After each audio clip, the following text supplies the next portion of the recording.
I know it does seem like you normally see weight vests in the CrossFit and like heavy lifting style world, and you're like, that's not for me.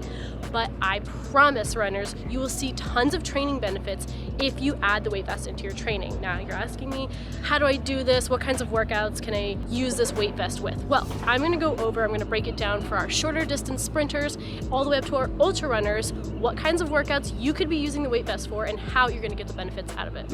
Let's first start by talking about our sprinters. So if you're training for anything from the 50-meter dash up to the 5K, this is for you.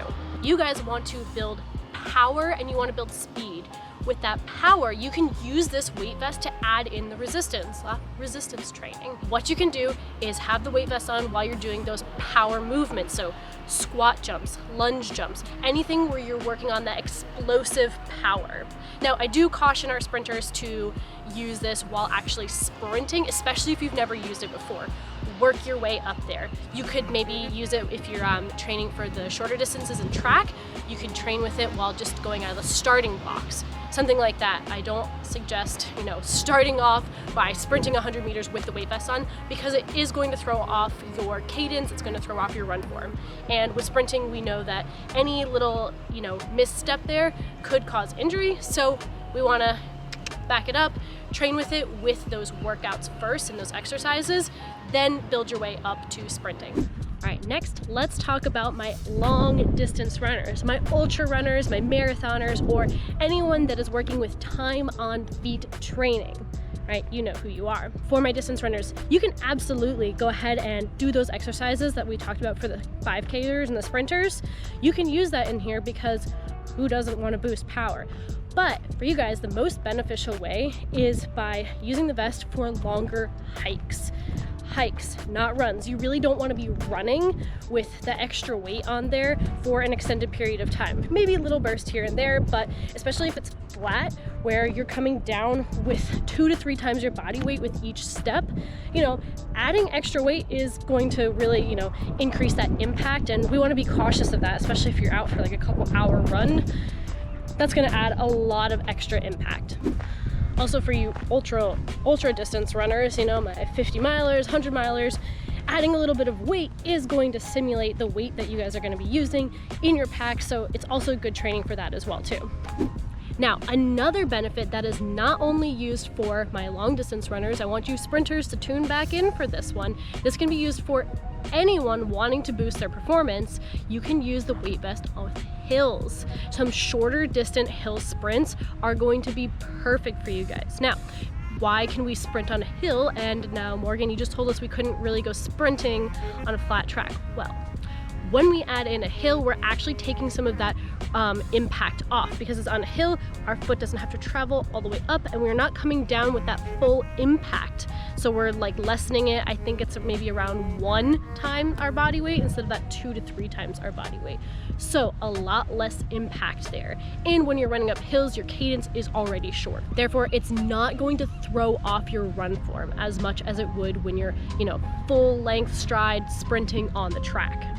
So my suggestion is 15 to 30 second hill sprints, maybe a little bit longer for you ultra runners, take it down just quite a notch there on the intensity, but doing that with repeats, walking back down the hill, because going down the hill, you're actually going to be adding impact. So make sure you're walking down the hill with these. Try it, 5 reps or so, sprinting up the hill, take the vest off, another 5 reps without it. You're just going to feel, like you literally had this weight lifted off of you, and you're going to feel a lot faster. Now, we already talked about how adding the weight is going to throw off your run form a little bit. So do be cautious if you're just starting out, and work your way up gradually, not only with your run distance, but with how many reps you're doing with your strength training. The workouts that we talked about earlier, work your way up through there, cut it down a little bit just to see how it feels and how your body's reacting. You're also gonna be putting extra stress on your body in different places that you're not quite used to yet. So you're gonna be sore after this for sure. So just, a little precautionary. A little pro tip that I found super helpful when I'm about to go out the door and train with my weight vest on is to do my warm up with the vest on.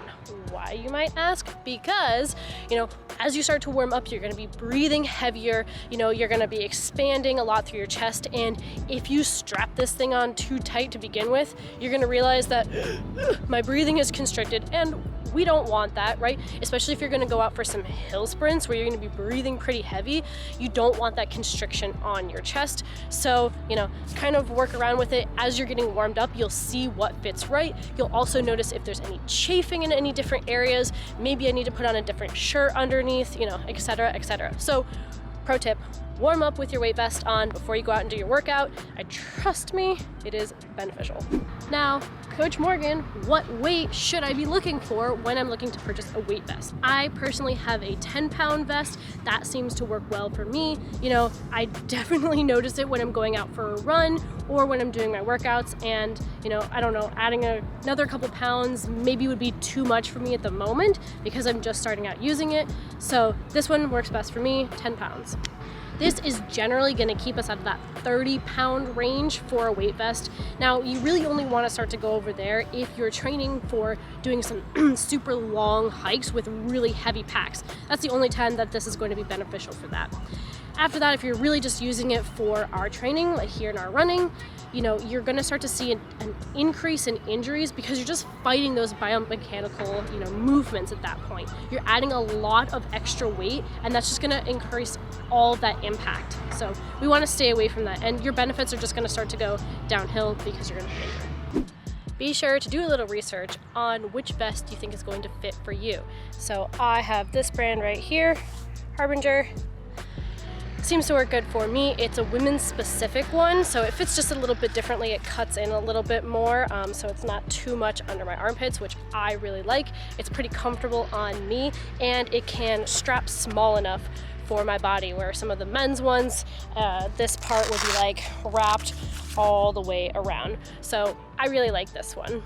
Another thing to look for when you're getting a vest is to see if they have the removable weights here. So if you're questioning which weight that you should go with, you can get a higher weight one, and then you can just take these guys out, and that's going to make it a little less heavy for you. So you can kind of go up and go down depending on what kind of workout you're doing. And yes, if you check down in the description below, I will put the link to this weight vest in here for you so that you guys can check it out if you want.